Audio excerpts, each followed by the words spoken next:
तुमच्या घरामध्ये सुद्धा तुमच्या आईवडिलांचं वय जर का 60-65 पेक्षा जास्त असेल तर ह्या 3 गोष्टी नक्की करा.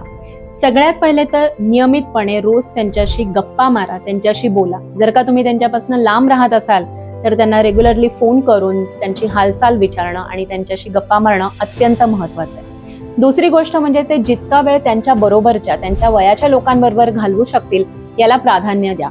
त्यांच्याबरोबरचे जर का ग्रुप असतील किंवा त्यांच्या एज ग्रुपच्या लोकांच्या काही ऍक्टिव्हिटीज असतील तर त्यांना तिथे जाण्यासाठी प्रवृत्त करा, जेणेकरून त्यांना एक हॅपीनेस आणि त्यांना त्यांच्या बरोबरच्या लोकांबरोबर वेळ घालवून त्यांच्या रोजच्या जीवनामध्ये आनंद निर्माण करण्यामध्ये नक्की मदत होईल.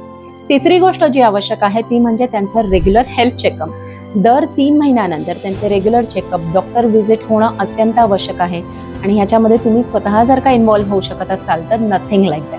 सो नक्की ह्या टिप्स फॉलो करा. तुमच्या बरोबरच्या कझिन्स, फ्रेंड्स, मित्रमैत्रिणी ह्यांना सुद्धा ह्या गोष्टींमध्ये कॉन्ट्रीब्यूट करण्यासाठी नक्की प्रवृत्त करा. धन्यवाद.